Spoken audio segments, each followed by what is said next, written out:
Ladies and gentlemen, welcome to another episode of Herschel Talkers. This is second episode for 2018 season. We got Sean and Derrick on the phone. How are we doing today? All right, man. How we doing, Derrick? Thanks for coming on again. Yeah, having me. Yeah, last week. Also, follow us on social media. We got the Herschel Talkers on YouTube. We also have, I usually post the episode on Facebook. We try to post it on Dawg, which we usually get pretty negative feedback, which is awesome. So, yeah, follow us on there and any kind of comments, trying to build our viewership here. But wanted to jump right in. Georgia put the beat down on the Boom Chickens, the Cox, all the other names, 41-17, an impressive win, and we'll jump right into that.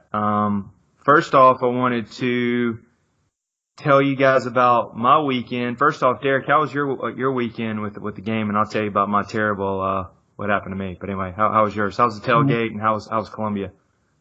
Yeah, well, the Columbia was okay. The tailgate not so much. We left even early. We left around, I think it was 10:30, 11, and it took us, when we got close to the stadium, it took us 2.5 hours to go 2 miles to get to our parking spot. And we had a reserved parking spot. But the one good thing was our seats were in the shade because it was a hot one. I don't think I've been to many football games where they have the water jugs and allowing people to bring in gallon water jugs into the stadium. But other than that, it was great sitting, by a bunch of season ticket holders of the old game chickens and just, they had all the hope to start the game and then, reality hit them right in the mouth. And by the end of the third quarter, majority of them were leaving. It hit them pretty steady. It gave them that right hook and they were gone. Punch them in their mouth. Right in the mouth. But I always give some junk to the game chickens, but that was my second time till Williams-Brice, and I mean overall it's not a terrible stadium to watch a game. And definitely enjoyed the beatdown that we gave them.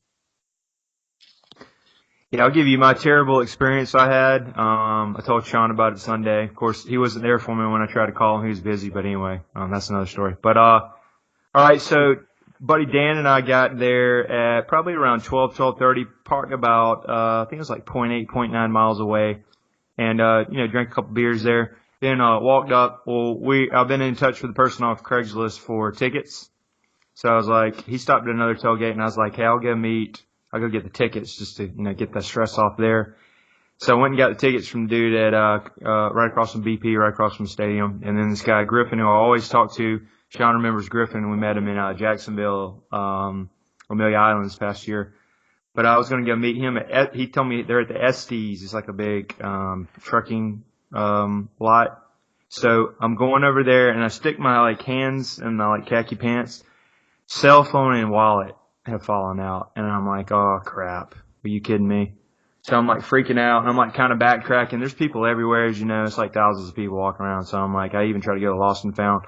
Well, it's getting to be 2:30, and I'm thinking all right, I got my buddy Dan's ticket, and I was well, how am I gonna get in touch with him?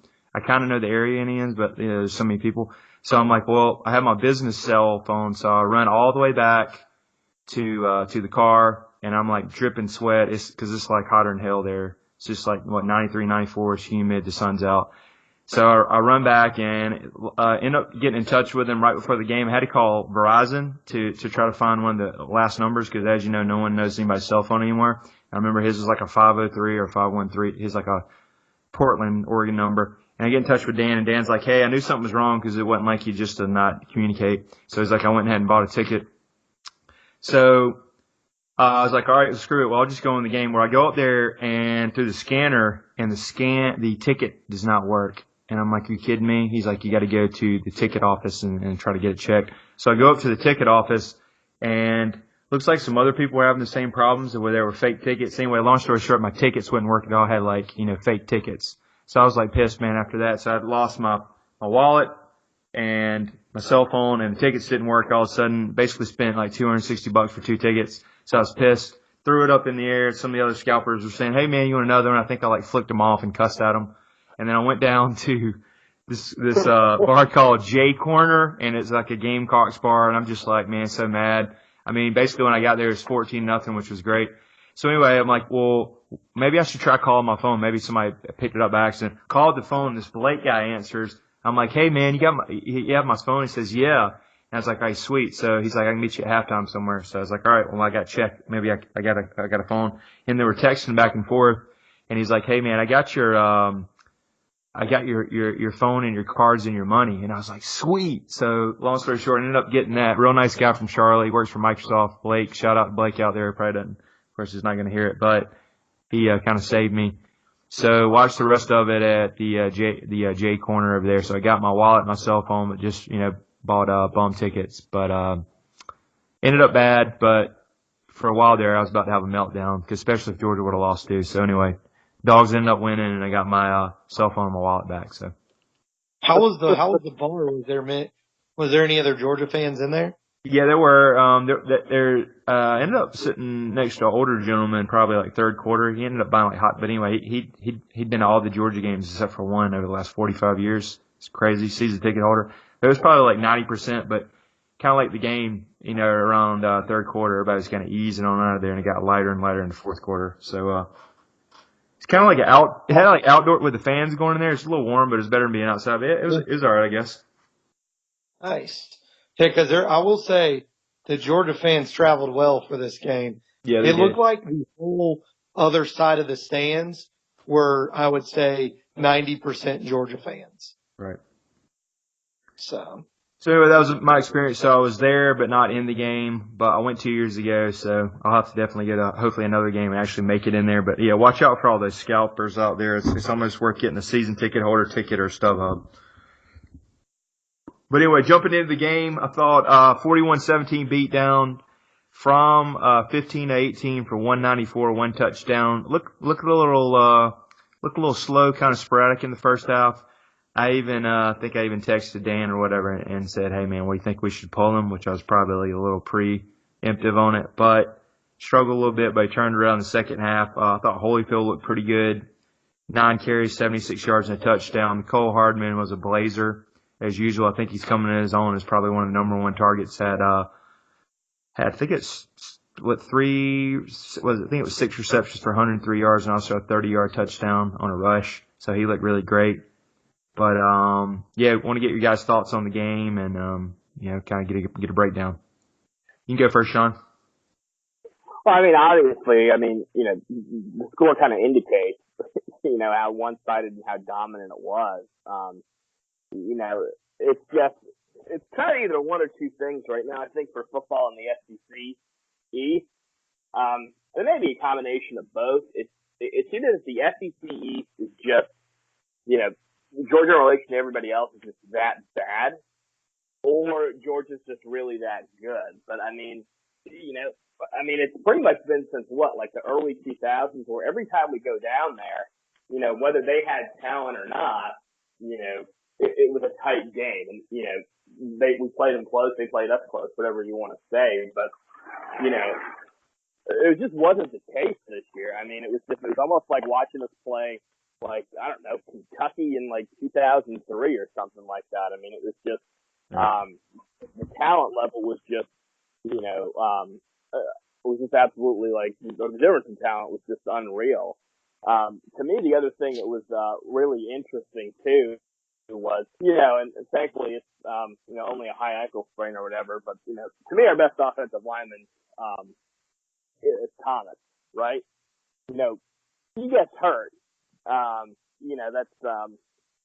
That's potentially a big loss, but then you bring in like Cade Mays, and so for a true freshman in a hostile environment, that kid just played poise, and just came out there and was just laying the wood to people. Our offensive line just wore them out. Yep. And the defense played well too. I'll tell you, honestly, like, I think you're going to be hard pressed to find anybody with either a better offensive line or a better secondary than us. Because our secondary was just unreal as well. I know he got burned on those 2 touchdowns, but one of them being a trick play. But the freshman Tyson Campbell, I mean, he's really solidified that secondary. I mean, obviously, DeAndre Baker is what he is. Scores more touchdowns than Deebo Samuel, even though he's talking all that mess. But he's locked down that one side, and then Tyson Campbell is just doing a phenomenal job on the other one. He's great in run support. And Richard LeCount, too. I mean, both from open field tackling standpoint and then also just coverage is absolutely unreal. I mean, I don't think you're going to be able to name a better secondary than us in the country. And it's crazy, too, because, D'Angelo Gibbs is, really, really good. I feel like our second rotation could probably be starting for most teams, including Bama in the SEC. I mean, that's how deep it is. Yeah, I agree. Also, to quote Uncle Lou, talking about DeAndre Baker, shut down Deebo Samuel. I think Deebo only had 5 receptions for like 33 yards. Basically, he took his soul, which I thought was great, and he had the pick 6. And DeAndre Baker had more touchdowns than Deebo Samuel. So I thought that was some really good karma. What was your thoughts on the game, Derrick? Yeah, definitely thought big win. I thought it was definitely a statement win to, show, hey, you may not want to be giving us the respect, but Georgia's here to stay for a while. I thought, kind of what you hit on a little bit. Fromm started off a little slow.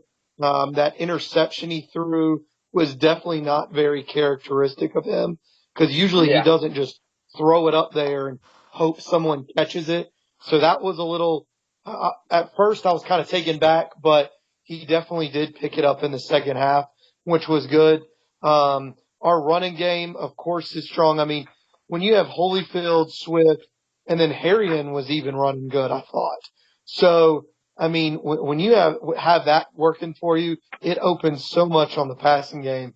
And Miko Hardman that dude is just crazy fast. I mean, it was like at times when he'd start running, looked like he was shot out of a cannon.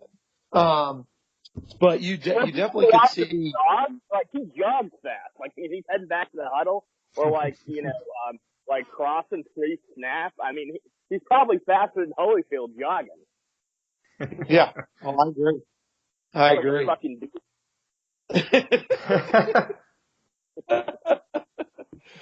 But I mean, it's you definitely could tell the difference in talent for sure. I mean, our offensive line, just like Sean was saying, I mean, when Cade Mays came in to be a true freshman, that kid played like a junior or a senior. I mean, he was over there pushing their D line back like it was enough. So, I mean, it just shows it feels good to know that we have such a deep on offensive line where, in past years when we lost someone on offensive line, especially one of our starters, it was like we just got punched in the stomach because you knew we were going to have a hole there. But now the guy that's coming up is just as good, if not better than our starter, which is just crazy. And then on the defensive side, I think that's definitely one of our strong points is our defense, from the defensive front. I wish we could get a little bit more pass rush in the game. That was definitely there early on when we were keeping South Carolina in the game. I felt that was something that Georgia was missing.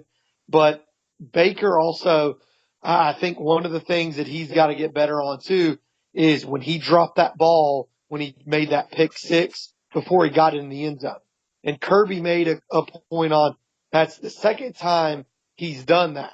So just, man, got a whole, mistakes like that. Had we not had someone there to pick up the ball behind him, that would have sucked losing that touchdown. So I think little mistakes like that, just sharpening on that. But, all around I think our defense by later this season, as it gets better and better, is going to be better than last year. Definitely in our secondary, and then, all around is going to be on point as it was last year. So I definitely thought it was a statement win and definitely, good to pretty much shut down the naysayers that said South Carolina was going to keep it close or that we were going to lose. Correct. Yep. Yeah, I totally agree with that. And kind of what you were saying about Fromm too. And again, I know we're kind of like picking like Nat shit off of Pepper here, but like it almost seems like you hate to say it, but it's almost like he gets bored or he's been bored through the first couple of games because I think like you said when he threw that like pick six, it was almost just it's just like he wasn't even like focused in the game in terms of what he needed to do. You know what I mean? It was just a forced throw is what it was. Yeah, I mean that too, but just just some of the, and I think it maybe even goes back to the spring where it was just, I don't know if he's kind of like a post game pitcher that just kind of gets up for that, and it's like the bigger the game, the better he is. Which I think like we saw at Notre Dame, and even in the Alabama game, I thought he played extremely well. Considering that he was a true freshman, but yeah, it seems like he kind of goes through a little bit of kind of just lapses there or whatever, but I mean, it's not like the game was all that close either, I guess. The one thing defensively, I do think that we're, continuing to, adjust. I don't necessarily want to say struggle, but, I think one glaring thing is that we're still looking for that, Roquan Smith type replacement. I think last year that defensive line got a little bit spoiled, because if the ball carrier got behind them, like Roquan was boom right there, like wrapping it up. And I mean, I'll give it to Taylor and Monty Rice and those guys. I mean, they're playing hard, but they're not Roquan either. And so I think they're going to have to tighten up a little more, as well, especially when it comes to playing, a team like Alabama or whatever. Because that Najee Harris kid, I mean, that guy's an animal. And I mean, he even gave Roquan trouble last year in the national title game. And you don't have him this year. So, they got to kind of tighten some stuff up there, as well. Yeah, and I want to say heads up to, the way Derrick said, Dewan, Taylor, picking up that fumble. I think they haven't had an interview with him. He said, yeah, that it just didn't look right the way, DeAndre Baker went in the end zone. So he jumped on it, which was a good, heads up play. And I also want to give a shout out. Special teams did really well. Wild thing, Rodrigo Blankenship, he was money. I think he's 9 for 9 on kickbacks or Hey Trey. Yeah. Hey Trey, that was kind of like missing an extra point there when you give somebody a shout out and you say his first name wrong. I think it's Jawan Taylor. What'd I call him? You called him Dewan. I'm sorry, Jawan Taylor. I apologize. Hey, names are tough. But anyway, nine. I think he's 9 for 9 on touchbacks for Rodrigo Blankenship, and then the how you pronounce the punter's last name? Kamaria. I don't know. It's a fucking punter. Hey, he's great though. He has a really good average. But anyway, he's doing really good. He kicked him inside the 20 a couple times. But anyway, special teams has been great. But all out beat down 41-17, 2-0. As we look forward. Moving on to Middle Tennessee State this week at home, 7:15 kick or 7:10 on ESPN2. So it's a night game. Hopefully not affected by Hurricane Florence. But the Fighting Blue Raiders coming into town, they are 1-1. Already, I think they took blew out small team, UT Tennessee or something last week. Sorry, yeah, UT Martin. Beat them 61-37, but their first game of the year lost to Vanderbilt 35-7. They kind of aired out a little bit, but point spread's 33.5. So coming in Athens, what are you guys looking for or would like to see this week? Well, to me, how much did Vanderbilt beat them by? 28? Yeah, 35-7. I'm hard pressed to think we're not at least 7 points better than Vanderbilt. All right. I mean, I'm expecting it to be really one-sided and us to win by at least 32, probably more. Right.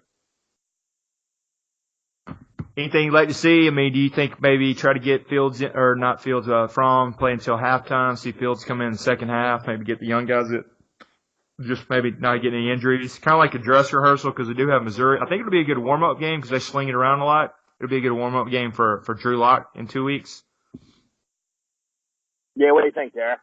Yeah, go ahead. Sorry. Yeah. I think it's going to be a good warm-up game. It's just going to be interesting to show to see what they're going to show, because I think they're still going to hold a little bit back for Missouri, but I think I think it's going to be definitely a blowout. I think Fromm plays into the second half. Now, does he play the whole third quarter? That'll be, the thing to see. Also, I hope we're able to get, kind of James Cook playing a little bit more in this game too. I know he was suspended for the first half of the game for that awesome hit he put in on the first game, but, in that kick coverage, that was just the definition of nature versus nurture. Nature always wins. But it'll be interesting to see. I want to see Holyfield running a little bit more. Also, and just seeing, just to see if Fromm's back to, how he starts out again, if he's going to have a slow start again, kind of like he did for South Carolina. But I mean, I am interested to see, if we do get a big enough lead, bringing in Justin Fields and letting him throw it a little bit. I know they brought Justin Fields in the South Carolina game, but they were just pretty much running the clock out. And, that's one thing I'd like to see them do too, is get some experience of Justin Fields throwing it more in a real game setting. But also, I think too, I hope Demetrius Robinson gets put in a little bit more too, because I felt like we didn't really get to see him much in the South Carolina game, and he's got a lot of speed along with Hardman. So those are a few of the things on the offensive side, and then on the defensive side, I just want to see if we can get more of a pass rush than we, with it being a smaller school like Middle Tennessee, I'm sure we will, but definitely just growing on the defensive side also. Yeah. Yeah, I echo that as well. I mean, to me, I think it's interesting you said that Fromm plays into the third quarter. Yeah, maybe so. I guess maybe to some extent, unless if we're up 35-0 going into halftime, you probably need him for that. But yeah, I agree. I think this is just a critical time to just kind of get some, just key game reps for Fields, because again, knock on wood, you really don't know, when you're going to need them, I mean, and of course, I'm probably stoned for saying this, but by the public at large. But if Fromm gets hurt, Fields is the next man up, and he's only 18 years of age, so he needs as many reps as he can get. I think on the defense too, I think because you've got so much young talent that obviously came in with this class, so I think continuing to get them meaningful reps is important. I kind of agree with Derrick too. We do need to, establish a little bit more of a pass rush. I don't necessarily think it's solely by scheme or design that, we haven't gotten there yet. Just for whatever reason it hasn't clicked and it needs to.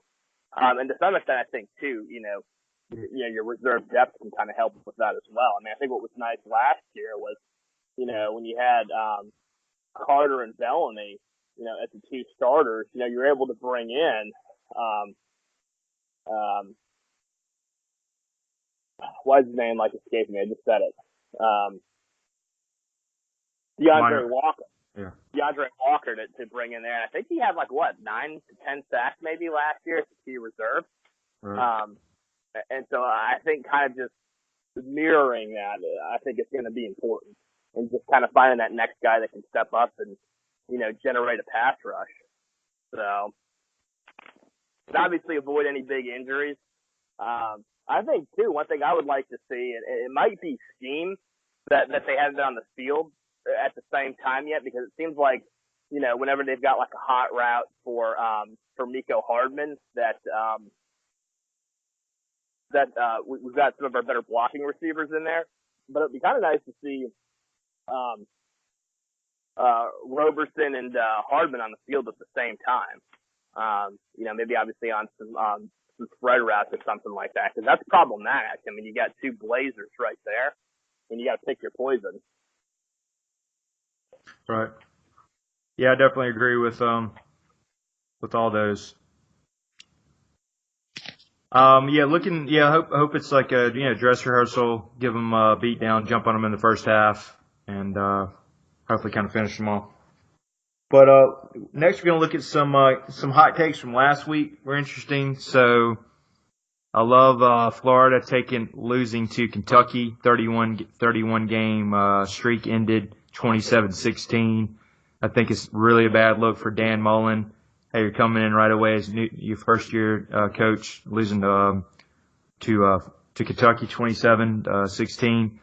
Also, I love the kid. I forgot his name. He looks like he was a defensive lineman. He had him 2 beers, put them together, did the Stone Cold after the game with the 2 beers, which was awesome. But I want to get your thoughts on Dan Mullen, where he's headed, and just not a good look, and how bad is Florida this year?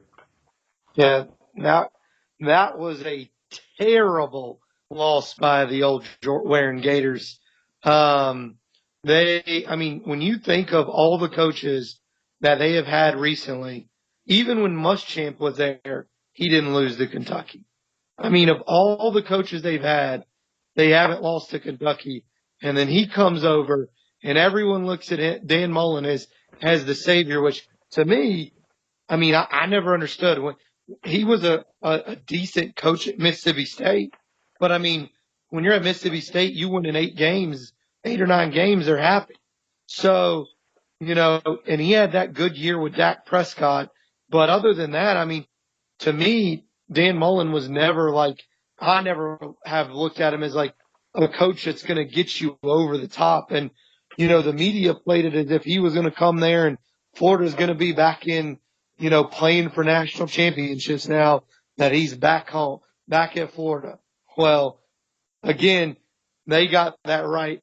They got that right hook to the jaw also, just like the old game chickens. And reality hit them right in the face. And Florida has got a bit of work to do.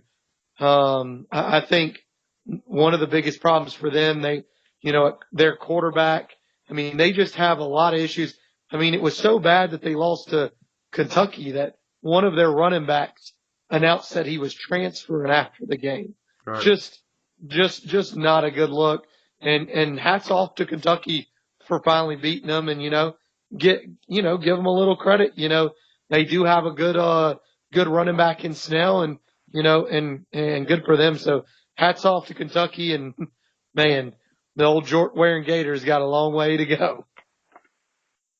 Yeah, I think when me and Trey talked about it, I think in one of our earlier podcasts, I think the way to I think Florida was smart for hiring Dan Mullen, because to me, it's, you're talking about a program that's just been in, I know they won the East a couple of years or whatever, but program that's by and large kind of been, stagnant, if not declining, by and large since, the last year or two of Meyer's regime. And, given the fact that Mullen was able to build, Mississippi State into a respectable program, I think eventually he's kind of that guy for him. I guess I kind of look at him as being their version of Mark Richt. You said, Derrick, he's never going to be a guy that leads them back to the glory days and winning national titles or anything like that. But I think he gets them back to respectability, where they're probably winning, 9 games on average, maybe 10 or 11 wins occasionally, and, getting into that Capital One Bowl area. And I agree, that loss was bad, but I think one thing that people can forget, when Muschamp came in, he inherited all that talent that Meyer recruited.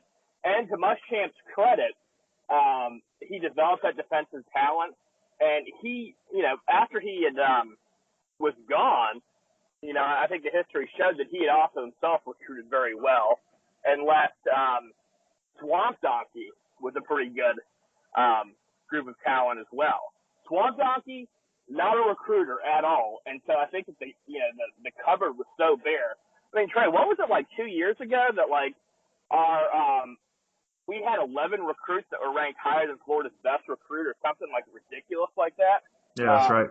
Yep. I mean, the thing is, at the end of the day, I mean, you can talk about, these football geniuses and, these genius schemes or whatever, but you got to have the horses to run it. And, he kind of needs, a spread mobile quarterback. He just doesn't have the horses right now. So to me, the loss to Kentucky really wasn't all that unexpected. And again, it is bad, but I think you kind of have to view it in the context that, he really didn't have what any of his predecessors had talent-wise either. And so the thing is, a loss like that, really wasn't all that unexpected. I'll tell you, it was actually a closer game than I think the score tends to indicate as well. I mean, Kentucky almost shot themselves in the foot a couple of times with, key turnovers and in important places. Florida just wasn't really able to convert it. And give Kentucky credit as well, because, they kind of hung tough, I should say. I think at one point going into halftime, one of the announcers said, "Don't be surprised if Kentucky ended up pulling the starting quarterback and going with the backup," which ultimately never happened. But I mean, Florida kind of had their chances. It's just, they're kind of, I think, talent-wise on par with Kentucky right now. And the other thing is too is they may have gotten a little overconfident after beating College of Charleston or whoever it was that they beat in week 1. Yeah. And maybe presume that just, they were the Gators. The Gators were back, or the Gators of the 90s. Didn't necessarily realize that, there's a certain level of talent and work ethic that goes into being a program at that level. And from a talent standpoint, you guys aren't there yet. So. Yeah, they did a jump pass in that Charleston Southern game. Thought they had Tim Tebow back.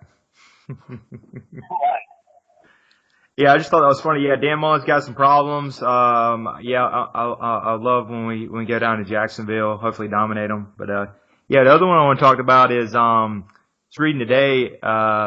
Tennessee won last week, but Philip Fulmer was spotted in practice sweats, coaching sweats on the field. And I was just thinking, how bad? What do you think? Jeremy Pruitt's thinking he's like, have the ADs down on the field, thinking he's coaching again, and so hear your thoughts on that. I just think that's not a good sign for him, No, not at all. Well, and also there's reports that he was kind of giving advice to some of the players, Yeah. which is kind of an NCAA violation.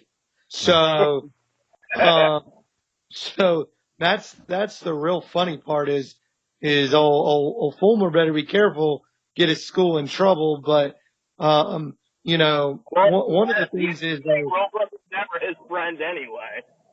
right. Well, I mean, no matter what, even bringing in Pruitt, it was always when they put Fulmer back as AD, I figured Fulmer would little by little work his way back down to where he has his hand in all what's going on in football operations. So, it'll be interesting to see. But the thing is, the old Vols got to tell Fulmer he's got to be careful doing that kind of stuff. Right. I'm by no means an expert on Tennessee's football program or the intricacies of their booster or athletic hierarchy or even like kind of the culture related to either of those two entities. But just from the outsider looking in, like, here's what it looked like. Tennessee was such a dysfunctional disaster that, they couldn't get anybody to take that job. And so I think they brought Fulmer in because everything else aside, he seems like he's a fairly unanimously well-liked guy in the ranks of college football. He's not somebody that people have bad things to say about. I think from his position, I think it really came down to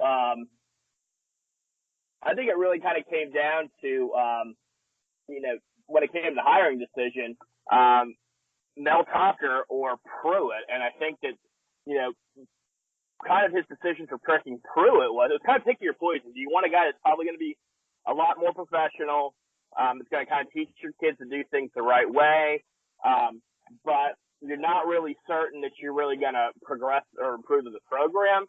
Or do you want a little bit more of a wild card that you know can probably at least start getting you recruits again? You know, kind of that stopper or whatever. And so I think, you know, Fulmer looked at it like, well, we need a guy that can recruit and at least get our talent level back so that we've got some chance of recruiting a coach that doesn't think he's coming here on a, you know, a kamikaze mission, right?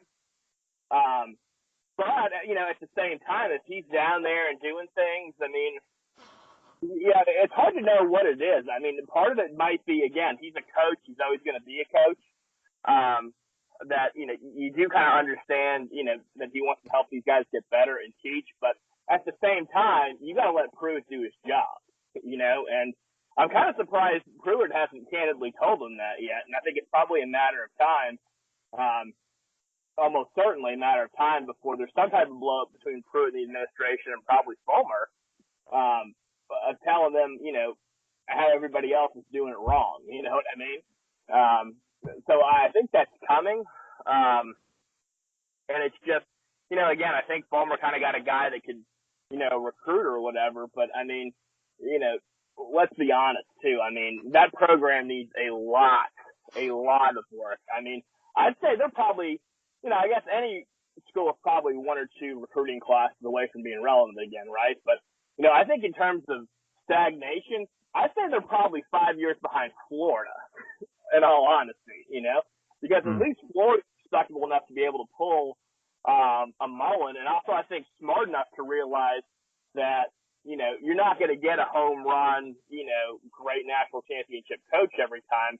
At least get somebody that keeps you, you know, respectable and winning.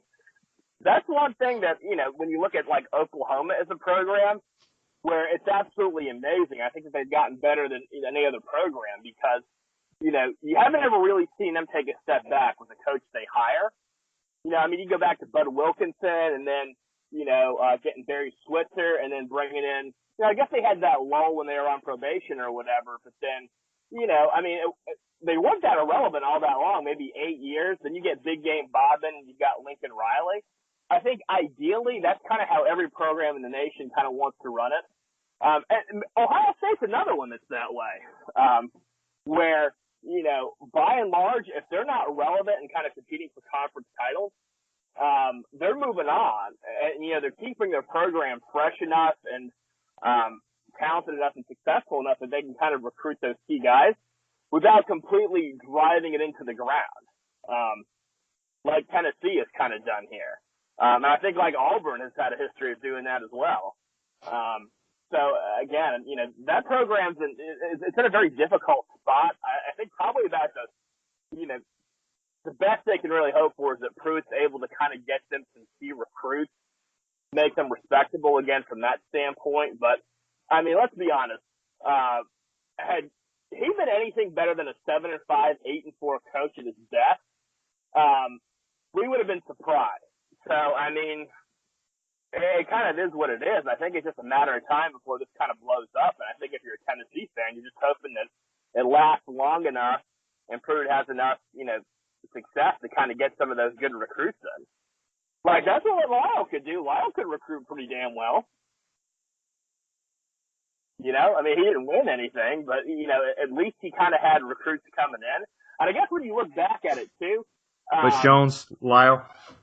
Right. You know, and I guess hindsight being 2020, you know, it's almost that Tennessee pulled the trigger on him 2 or 3 years earlier. You know, I think you're probably in competition to get a guy like a Lincoln Riley then, or, you know, whoever that Lincoln Riley-esque candidate was at the time, right? Tom Herman. I don't know that he was going to leave the state of Texas as a Texas guy, but, you know, the point being, I think you probably could have gotten, you know, you could have done a lot better than, you know, Alabama's, you know, loose cannon defensive coordinator. You know what I mean? Yeah. You know, if you're totally not getting turned down by 16, 17, whatever it was candidates, it was so ridiculous. It was almost like you know, it was almost like it was out of like a B movie, a B football movie that nobody else wants to take that job. Yeah. Because again, it's it's a great program, or, the potential to be one. I mean, you see, got one of the biggest stadiums. You got a very loyal fan base, and just, but that said, I mean, that program's on shaky ground. I think it's been for a while. And so it's, I guess kind of circle back to the original thing. I think whether foamers there on the field or not is probably a bit irrelevant, in the grand scheme of things, other than the fact that if it's an NCAA violation, like Derrick pointed out, I mean, they've got so much bigger problems to worry about as a program. Who fucking cares if he's on the field or not? You know what I mean? How about you just get him some 4-star recruits? Yeah. Because that's another team. I mean, honestly, if Florida lost to Kentucky, like, Kentucky could probably beat Tennessee by 14 easily to 21. I don't think I'm wrong on that number. SEC East is looking, I hate to say, looking pretty easy. Running down that trail. So yeah, I agree. We just got to go game by game, chop wood, and just destroy everybody. No, I mean, you almost feel like maybe we should just run a single wing every game, and then maybe games will be a little more like watchable for like your average novice fan. Right. Another guy, this will be the last of that. Another guy I want to look at is not starting out good. I know he's got to get his team in there, but how about Chip Kelly, 0-2, and got the wheels blown off last week? I know Chip Kelly's been out for a little bit, but I mean, what do you think about him? Like Nate Dawg was saying, you got to get him in there and get him a quarterback, but come on, man, you got some pretty good resources. UCLA didn't have that bad of a team last year. Yeah, but it takes certain types of athletes to run the system that he runs. Yeah. I mean, when you look at what he ran at Oregon and stuff, that fast-paced offense, it being his first year, knew it was going to be a bad year. Because what was left, there's not much that was left behind, much less to run the style offense that he runs. If you look at from the first game they played to the game last week, they played a little bit better. But I mean, I don't think he has anything to worry about it. UCLA, they're going to give him a few years. But I mean, once he gets some of those players like he was pulling in at Oregon and stuff, they'll be a sneaky little good team, in the Pac-12. Will they ever get to the level of a team that he had at Oregon? Only time will tell when it comes to that. Yeah. Well, right. I think here's the thing that's easy to forget is that people assume that like he just walked into Oregon, Good. I believe we lost them. Hey there, Sean.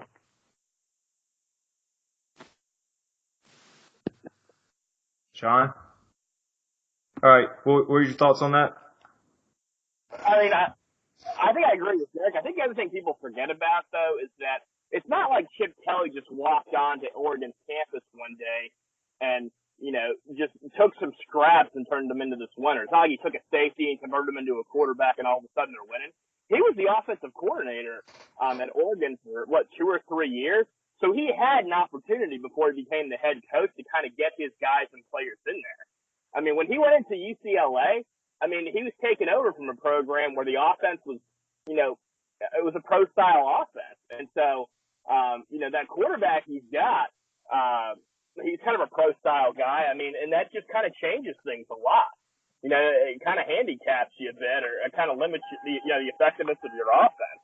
So to me, it's going to take some time, like Derrick said. In terms of whether or not long-term he can win, he should be able to win because the thing is, the Pac-12 is god-awful. It's almost like a toss-up between which is worse, like the Pac-12 or the SEC East, in all honesty. So, it's not going to take a coach there with much to really kind of change the balance of things. And again, he's in Westwood. He's in a great area of LA. The whole thing about them having resources, kind of. I mean, the state of California is actually surprisingly poor, so they don't invest the money in programs like UCLA the way you think they would. USC is private, and it's got George Lucas money as well, so it's kind of a different scenario. But that said, I mean, the resources are there. I mean, you're in California.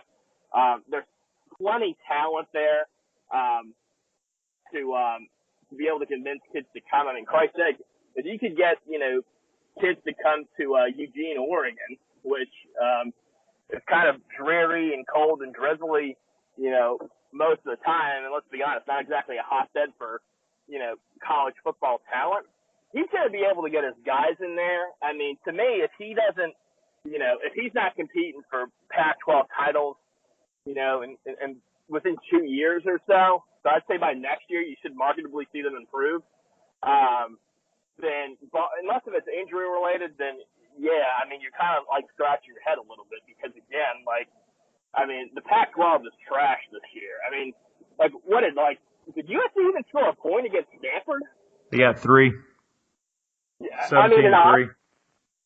Yeah, I mean, these Stanford kids are going on and, inventing the next Napster and Google and, having to, work their ass off. And, at USC, you're basically trying to make certain you're not getting, hit by, the rolling 88s, the rolling 60s down there in Compton or whatever. I mean, it's just a completely different, path. There's no reason why you're only putting up 3 points against Stanford if you're USC. I mean, it's the premier program in the nation.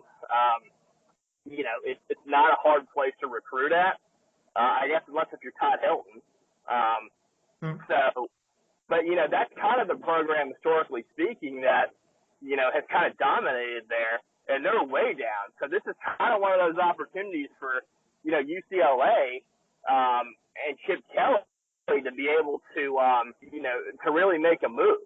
I mean, your only other competition is really Washington. And, again, Chris Peterson, hell of a coach, great program, but, I mean, there's no reason you can't be at that same level either. Yeah, I agree. Definitely some interesting takes. Chip Kelly, 0-2. Hopefully he can turn around this week. We'll go rapid fire with some game picks this week. To me, game of the week. Why don't we talk about the Clemson Texas A&M game? There you go. 28-26, Clemson and a nail biter escaped. Questionable call at the end where the ball went in the end zone. What did your guys think? Do you think that was a bad call or on the the fumble in the end zone for the touchback? Well, there was a few bad calls. There wasn't just that.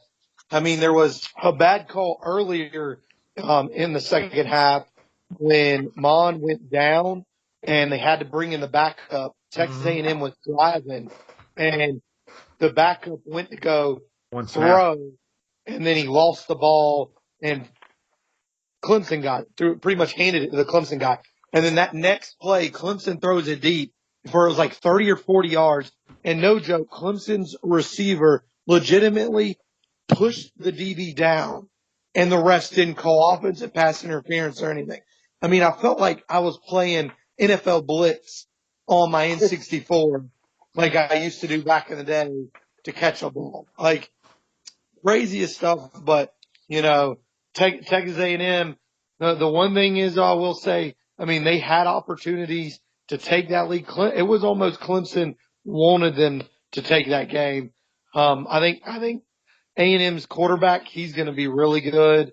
And I don't think Clemson's, as good, as the past couple of years. To me, they look more like a team that can definitely be beaten. 1 or 2 games at least. So it'll be interesting to see what they do after this game for sure. Right. I mean, I agree with Derrick completely on it. I mean, because again, this is a Texas A&M team that was kind of in transition. You really weren't certain what they had. Jimbo.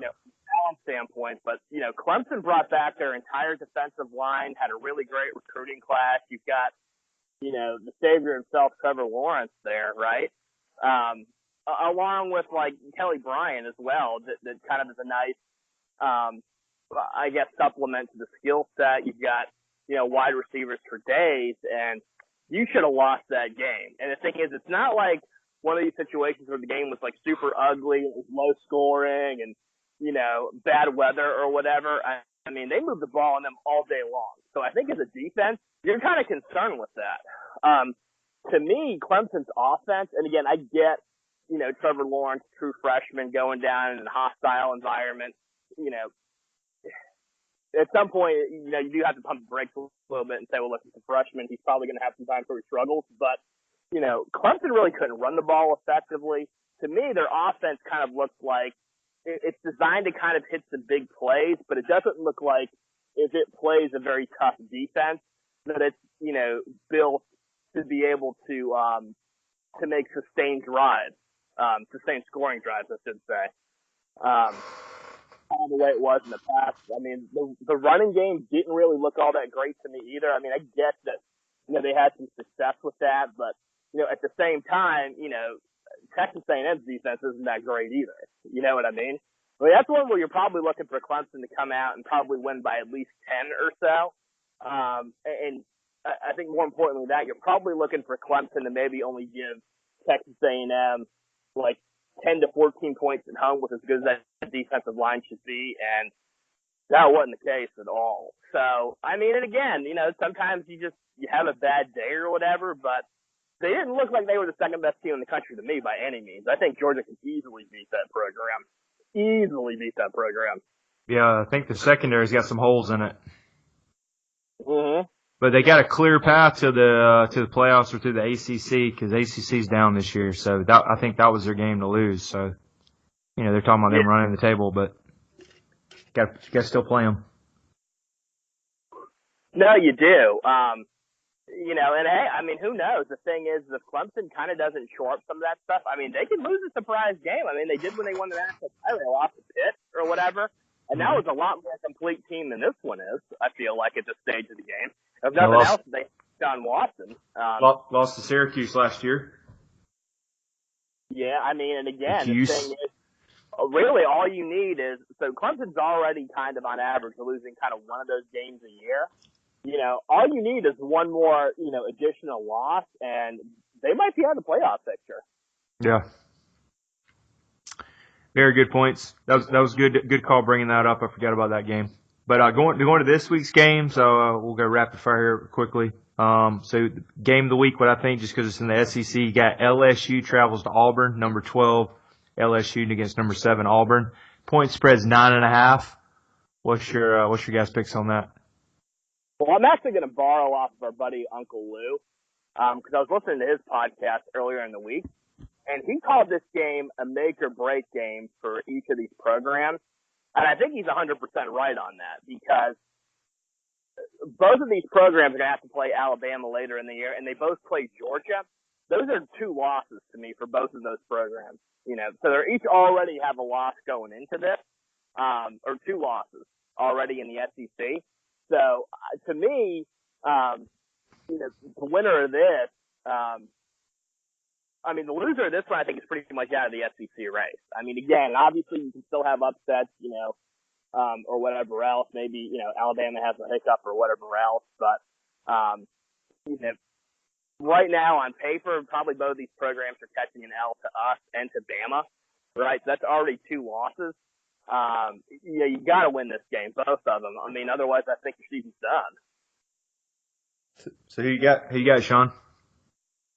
Good question. I think I like Auburn's defense and Auburn's wide receivers more than I like LSU's defense or offense. I mean, I just think that that Auburn defensive line is very stout. I mean, they beat Washington, right? I mean, Washington's a respectable program. That's a respectable win. I mean, again, I guess that LSU beat Miami or whatever. We really don't know how good Miami is, in all honesty. But, I mean, Auburn's defensive line gave us problems last year. So, I mean, to me, just based on what I've seen, I mean, I like Auburn by probably like 7 to 10. So if you're a betting man, would you take Auburn the points? I would. Minus 9.5. Okay, good deal. All right, Derrick, what you got there, bud? Yeah, I think exactly what Sean was saying, that this is definitely a make or break. Whoever loses this game is definitely done in the race. It's going to be interesting to see, how LSU plays because they put a beat down on old Miami in prime time, but how good was really Miami? So that's really what we're going to see out of LSU, which I'm very interested to see with us playing both teams. But I just think Auburn's going to be a little too much for them. I think Auburn wins 17-10 over LSU.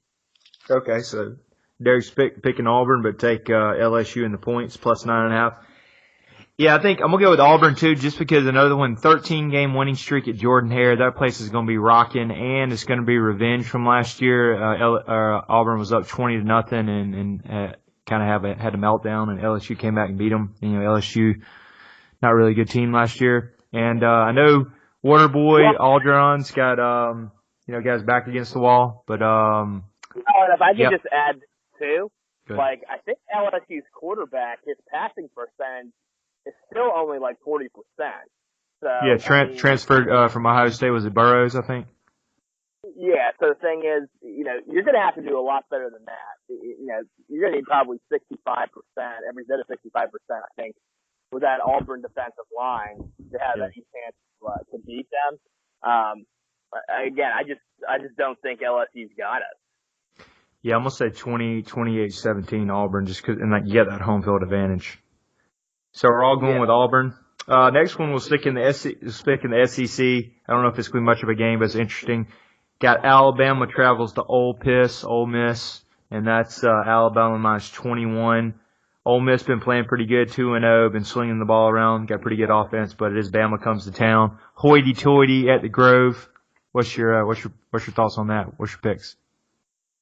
I think Alabama wins at least 14-21. I mean, I know that Ole Miss is kind of putting up points, but Alabama just has so many weapons on offense, and I think that their defense is still it's really good. I just don't think, I could see maybe, Ole Miss getting, a couple of explosive touchdowns or whatever, but I think long term, unlike, what they had, in years past where you had, the 3 or 4 explosive wide receivers and you had a Chad Kelly, that could kind of spread you out. I mean, to me, it looks like it's that quarterback and, that Brown kid or whatever, and there's not really much else other than that. I just think Alabama's going to be able to scheme to shut down one wide receiver. They've got really scary explosive wide receivers. And you've got 3 really great running backs as well. It doesn't look like Ole Miss has much in the way of defense, unlike when they had Kendichi and some of those other guys. So, again, I just don't see Alabama winning this game by less than 14 to 17 points. Okay, so you take Ole Miss in the points, but you got Alabama beating them by What's the spread on it again? 21, 3 touchdowns. Yeah, I could see Alabama winning by 21. In all honesty, Okay, good deal. But what you got, Derrick? Derrick, you there? Did he drop off? There we go. I'm back. Okay, sorry. No, but I piggybacking off of what Sean was saying, I totally agree. It's hard to see what really Ole Miss has on the team. Did they play good against Texas Tech? Yes. But I mean, again, that was a team in the Big 12 that usually doesn't have a defense. So it was just points for points kind of thing. So it'll be interesting to see, but I just think Bama's just going to have too much for Ole Miss. I think Bama wins easily, 28-10. Yeah. Yeah, I'm going to go with, I think it's going to be close in the first half. And of course, I'm going to go with the way, Georgia did South Carolina. Alabama's going to lean on with that offensive line, make some adjustments. I'm going to go, you got Tua slinging around the yard. I'm going to go 45-21, Alabama pulling away in the second half. Ooh, man. Yeah, hopefully it's closer, but You think they give up 21 to Ole Miss? I mean, maybe. I don't know. Yeah, I just think maybe some late touchdowns. I think it's going to be kind of close to the first half because Ole Miss has kind of had their number recently. I don't know, they'll give them problems but pull away. It's just a guess. Yeah. But yeah, the other one I want to look at, another interesting, Ohio State is going. Well, they're not going anywhere, but they're going to Arlington, Texas, AT&T Stadium against TCU. It's Ohio State minus 12.5. I know Ohio State's been putting up some numbers, and I believe it's the last game of the suspension from Urban Meyer. Who you guys got in that one? I mean, to me, it's Ohio State. I don't know if it's going to be a 14-point. That might be one of its potential. I haven't watched enough of Texas TCU to really say. It could be a trash game, right? Because if they're playing in the Cowboy Stadium, right? That's what I'm going to call it. Screw like the fucking corporate sponsors that change every 2 years. It's just Cowboy Stadium, right? Jerry's World. Jerry World, right? I mean, that's pretty much like a home game for Texas Christian, is it not? Aren't they like right outside of Dallas? That's right. So, I mean, to me, like if they can have, if they've got some defense, then which they really haven't had much, in the past several years. But if they can manage some defense, they might give Ohio State problems. Ohio State, that quarterback they've got is he's really good. I mean, to me, he kind of reminds me of like another Fromm. Or to quote my man Shannon Sharp, Froom. Jake Froom. Hey, that's what Uncle Lou calls him, Frome. Yeah. But like, to me, like, that quarterback's amazing. I'm still not sold on Ohio State's defense, though. Yeah, they gave 31. They gave up 31 against Oregon State, who's a pretty bad team a couple weeks ago. Yeah, I just don't really see that. The unit doesn't seem particularly dominant, so I could see that kind of being a close shootout. Again, I haven't seen enough of TCU at this point to definitively say if I think they can beat it. I think they can keep it close, though. I mean, I don't think it could be a 14-point loss. I don't know. I'm thinking less than a touchdown, though, maybe. Or maybe a touchdown. Oh, you like a close one? All right. What you got, Derrick? Yeah, I'm kind of with Sean on this one a little bit.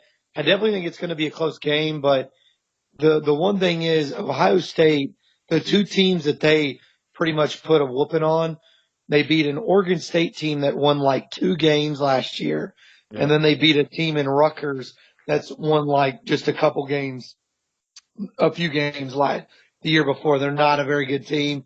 So TCU, the one thing about TCU is they tend to show up in big games. It being at AT&T Stadium in Texas, there's going to be a bunch of TCU fans there along with Ohio State. But I think this is the game, the game where it comes back to get them. And I think it's going to be some type of call or decision in the fourth quarter that has to be made, and Urban Meyer not being there, the offensive coordinator having to make that call. And I think it ends up being the difference, or playing in part of the difference. And I think TCU pulls the upset of 24-17. Oh, wow. I like that. I like that. Hey, what's the coach? I forgot. What's the coach for TCU? Pretty good coach, Sean? Not Peters. What's his name? What is it? I know Chris Peterson's Washington's. You remember George's name? He flew around when George was looking around. He said, yeah, I wouldn't mind having it. What's his name? Got the glasses. Has a decent defense. Yeah, why can't I remember his name right now? I should remember. Yeah, anyway, I think Ohio State wins, but this is going to be Trey's Dawg of the Week. Dawg of the Week last week was Kentucky plus 14. I said that they would lose, but it would cover. So I was definitely wrong on that, but I got at least the cover right.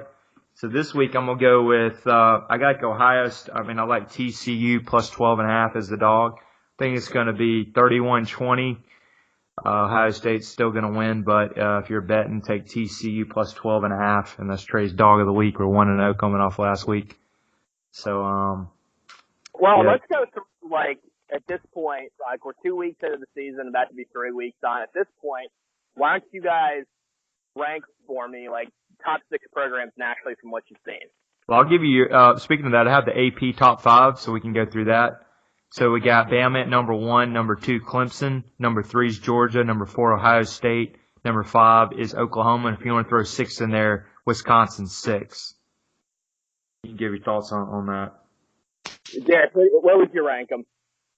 Right now, I would rank them. So if we were the playoff, if I was part of the playoff committee, my top 4 would be Alabama, definitely number 1. They're the most dominant. I think we're definitely number 2. I think we showed that in the way we played against South Carolina. Big game. I'll put Clemson number 3, and then I would put Ohio State at 4 and Oklahoma looking in at 5. Ooh. Oh, yeah, no, Gary Patterson is the coach of TCU. I looked him up.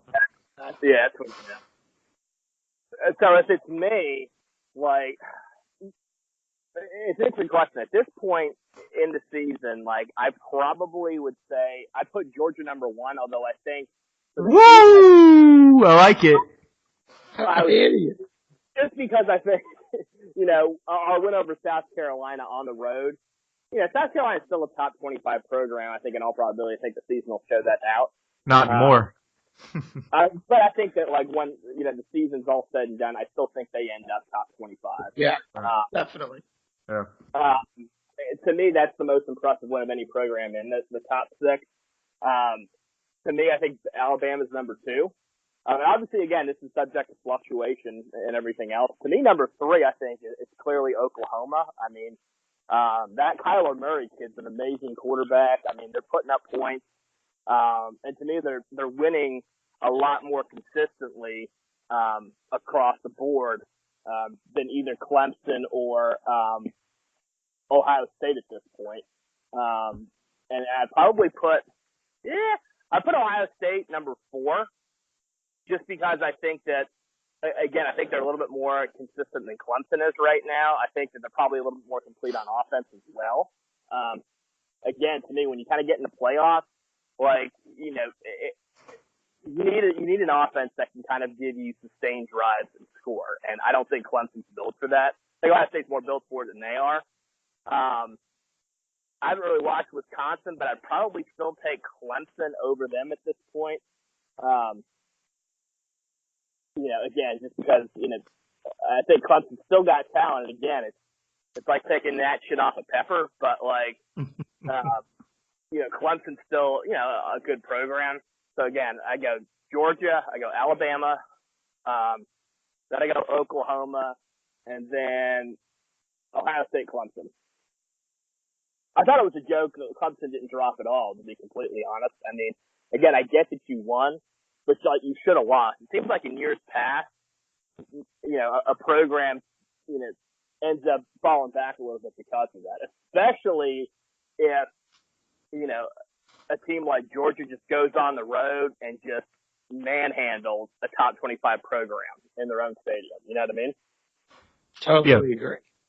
Yeah, I totally agree. Yeah, mine would be Alabama 1, Georgia 2, just because of that big win. And then Clemson, beating Texas A&M, who's a decent team. But it wasn't anything like Georgia going on the road and beating Notre Dame last year. I think Notre Dame was top 15. They're ranked. So I would have Alabama, Georgia, Clemson 3, Ohio State 4, and Oklahoma 5. That would be my 5. Interesting. Yeah, I know it's going to change a lot. But don't forget, Oklahoma just lost their starting running back for the season. Yeah, that's right. So that's going to add a lot of pressure to them. I agree. You got Lincoln Riley, man, slinging it around the yard. They've been putting up some points. Yep, that's right. All right, guys. Anything you need to get off your chest before we head out? Everybody stay safe out there with that Florence hurricane. I was gonna go to the gym here in a little bit. They just closed the gym at Fitness Connection. I'm a little shocked because it's like nice and clear outside. Anyway, calm before the storm. Exactly. I think even Mecklenburg County, like, government is like closing services. I don't know if they've canceled school. Terry, did they cancel school? Yeah. Tomorrow and Friday. Already? It's not supposed to do anything until like Saturday or Sunday. Come on, man. You got to be I don't know why- ready. I don't know why you're complaining, Trey. You're still in the 8th grade, man. Yeah, man. No class. It's a snow. It's a rain day, I guess. Hey, all I know is from what I've been reading, it's supposed to be 90 degrees and sunny in Athens. Hey, just don't take away the football game. That's all I'm asking. Mm-hmm. That's right. All right, guys. Hey, thanks for joining us again, and we'll try to have another episode for you next week. We're the Herschel Talkers, and we're out. Trey, we off record?